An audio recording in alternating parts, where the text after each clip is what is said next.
Hi everyone, topper stele में आप सभी का स्वागत है। आज हम रीजनिंग की स्ट्रैटेजी डिस्कस करेंगे। रीजनिंग आजकल ज़्यादा इंपॉर्टेंट इसलिए हो गया है क्योंकि पहले वो कम मार्क्स का आता था, प्री में ही आता था, लेकिन अब वो प्री मेंस दोनों में आता है और उसकी वैल्यू भी मैथ्स के बराबर ही है क्योंकि मैथ्स के भी 30 क्वेश्चंस होते हैं और रीजनिंग के भी 30 क्वेश्चंस आने लग गए हैं। तो रीजनिंग की वैल्यू भी उतनी हो गई है जितनी मैथ्स की है। मैथ्स की अच्छी खासी प्रैक्टिस आप लोगों की हो ही चुकी होगी। रीजनिंग पे भी अगर आपने थोड़ा सा कंसंट्रेट कर लिया और थोड़ा सा आपने उसको प्रैक्टिस कर लिया तो आप बहुत अच्छा स्कोर कर जाएंगे।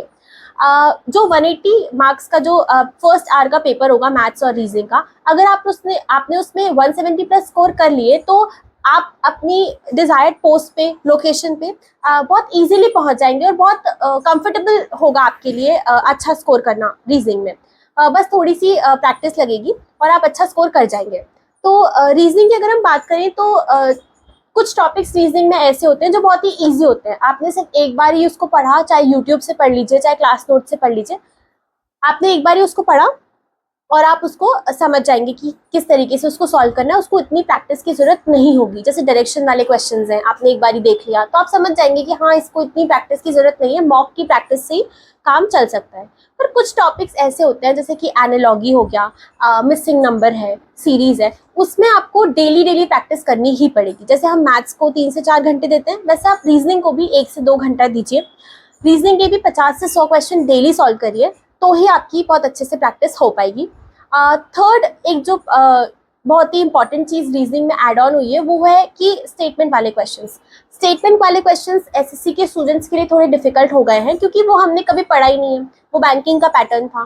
तो उसके लिए आप क्या कर सकते हैं, यूट्यूब की हेल्प ले सकते हैं या किसी भी टीचर की हेल्प ले सकते हैं। क्लास में अगर आप कोचिंग चाहते हैं तो वहाँ पे भी आपको पढ़ाया ही होगा, तो आप वहाँ से उसको पढ़ के और प्रैक्टिस करिए। तो अब बात करते हैं पढ़ना कैसे है। तो मैंने आपको बताया कि कुछ टॉपिक्स ऐसे होते हैं जैसे डायरेक्शन हो गया, क्लॉक, कैलेंडर, ये सारे टॉपिक इस पूरे सिलेबस को आप अच्छे से निपटा लीजिए ताकि आपको एक फीलिंग ऑफ कंप्लीशन आए कि हाँ, मेरा पूरा कोर्स कंप्लीट हो चुका है। अगर कभी पेपर का पैटर्न चेंज हो गया और कहीं से क्वेश्चन आ गया तो आप उसको कर पाएंगे, क्योंकि अगर ये एक्सपीरियंस है कि अगर कोई नए टॉपिक से क्वेश्चन आएगा तो वो इजी ही होगा। अगर आपने उसको एक बार ही पढ़ा होगा तो आप उसको सॉल्व कर लेंगे। तो पहले तो आपको अपना सिलेबस पूरा कंप्लीट करना है। फिर उसके बाद कुछ टॉपिक्स होते हैं, जैसे मैंने आपको बताया कि सीरीज है, एनालॉगी है, इसको भी आप एक बार पढ़ लीजिए, इसके कॉन्सेप्ट देख लीजिए कि कहाँ कहाँ से और किस तरीके से आप क्वेश्चन सॉल्व कर सकते हैं। रीजनिंग को सॉल्व करने के लिए अगर आप पर्टिकुलर किसी एक क्वेश्चन की बात करेंगे, अगर मैं सीरीज की बात करूँ तो मैं ही उसको अगर सॉल्व करूंगी 4 दिन, तो हो सकता है चारों दिन में उसको अलग तरीके से सॉल्व करूं और मैं आंसर तक पहुंच जाऊं। तो बात यही है कि ये जो टॉपिक्स है, एनालॉगी है, सीरीज है, इसको आपको मैक्सिमम प्रैक्टिस करना है तो ही आपको ये पता चलेगा कि कितने तरीके से आप उसको सॉल्व कर सकते हैं। और एग्जाम में उस टाइम लिमिट में क्लिक करना कि किस तरीके से इसको सॉल्व करेंगे, वो बहुत इंपॉर्टेंट है और वो सिर्फ और सिर्फ प्रैक्टिस से ही हो सकता है। तो अगर आप मैथ्स की 3 से 4 घंटे प्रैक्टिस कर रहे हैं तो रीजनिंग की भी 1 से 2 घंटे प्रैक्टिस करिए।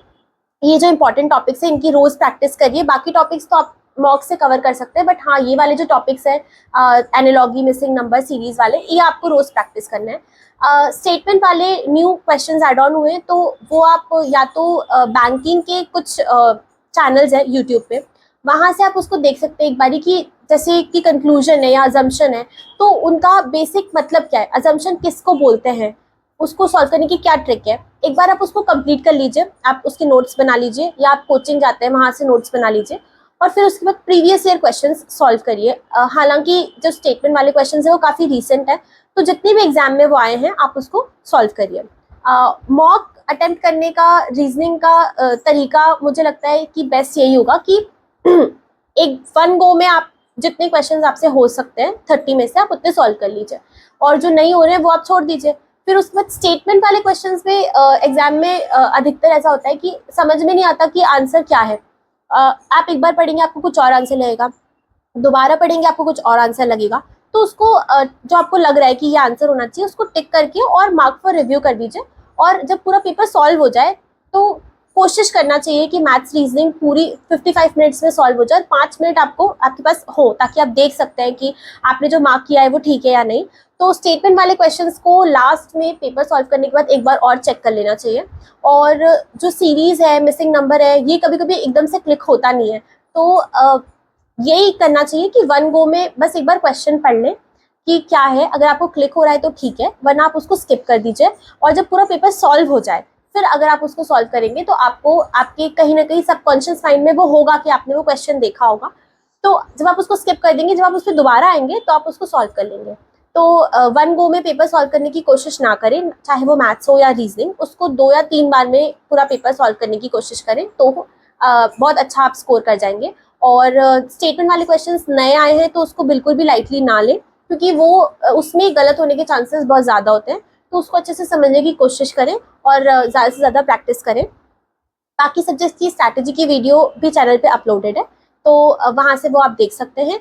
और भी अगर आपको लगता है कि किसी पर्टिकुलर टॉपिक पे हम वीडियो बनाएं तो आप टेलीग्राम चैनल है टॉपर्स टेल का, वहाँ पर कमेंट कर सकते हैं या कमेंट सेक्शन में भी बता सकते हैं। और आपको वीडियो कैसा लगा ये भी आप कमेंट सेक्शन में ज़रूर बताइएगा। Thank you for watching this video.